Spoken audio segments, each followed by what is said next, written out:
रंजन भाई आम लिखिगुड़ा मंडली रे बाल्यकाल ठारू जे आज पर्यंत जो जीविका अर्जन करिछंती बाल्यकाल ठारू जे युवपीढ़ी पर्यंत से एही मंडली पाई कौन कार्य करिछंती कि परि से निज जीवन को परिचालन करुथिले से विषय को किछि कहबाकू जाउछि।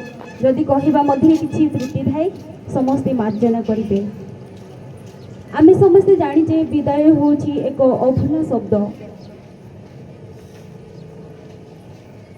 जहाकू काहाकू तो आखिरु लुह बहे दिए काहाकू तो माने जीवनर अंत को बुझाई थाए किंतु एही विदाय जीवनर अंत विदाय नुहे एहा एक अस्थायी विदाय अटे। आज रंजन भाई ए स्थान रे विदाय नौछंती पुणी आगामी काली किछि दायित्व से ग्रहण करिवे पुणी से स्थान रे मध्य सेही दायित्व ठारू से विदाय नेबे। तो आज युवपीढ़ी ठारू से विदाय नौछंती एवं वैवाहिक जीवन यापन करने को जाउछंती। विदाय विषय अनेक अथर माने विभिन्न मत प्रकाश करिछंती किंतु मो मतरे विदाय हेउची एक दुखदायक एवं जीवनर किछि शिक्षा जहाँकि आमे जो पथरे गति करूछु सही पथरे एक बहुमूल्य समय को दर्शन कराइबा पाई से सक्षम कराउछि।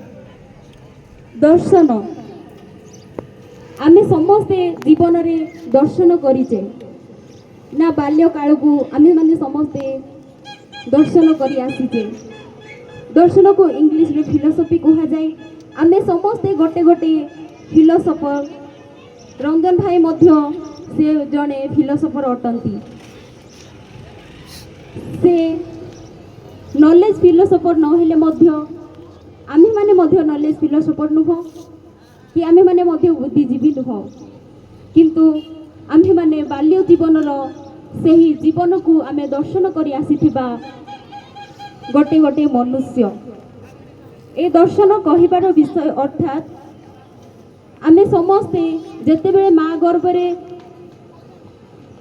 गर्भरू आसवा न पूर्वरू आमको पिता ईश्वर मनोनीत करिथांती जे से माँ गर्भरे एई संतानटी जन्म हेबो केउ ना दिया जीवो एवं केउ प्रकार रे से केउ मंडली रे केउ स्थान रे से परिचालित हेबो।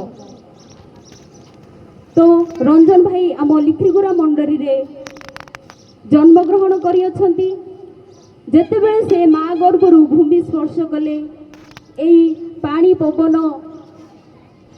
महक से जानिले एवं जन्म ठारू जे आज एही विदाय पर्यंत युवपीढ़ी पर्यंत एवं आज एही वैवाहिक जीवन यापन करने को जाउछंती से युवपीढ़ी समय से आम मान सहित बाल्यकाल ठारू आज पर्यंत से अनेक शिक्षा देइछंती आम मान को उत्साहित प्रदान करिछंती। आमे माने जदि दुर्बल थाउ आम मान को शिक्षा दियंती कि एटा उत्तम एवं एटा उत्तम नुहे। तो आज आमे माने रंजन भाई को सदा बेले आमे माने सरिबु आमे माने ताहाको किछि देई पारिबु नाही कि तांको पाए किछि करि पारिबु नाही किंतु आमे माने तांकर संसार पथ पाई आम समस्त युवपीढ़ी तांको निमंते प्रार्थना करिबु एवं से जेपरी युवपीढ़ी थिबा समय रे से आम मान को मंडल रे आग्रह प्रकाश करुथिले एवं आम मान को उत्साह प्रदान करुथिले से उत्साह को आमे माने विनती करूछु रंजन भाई को से उत्साह को केबे मध्य न तुटांतु आगो को आउ जो पथरे गमन करने को जाउछंती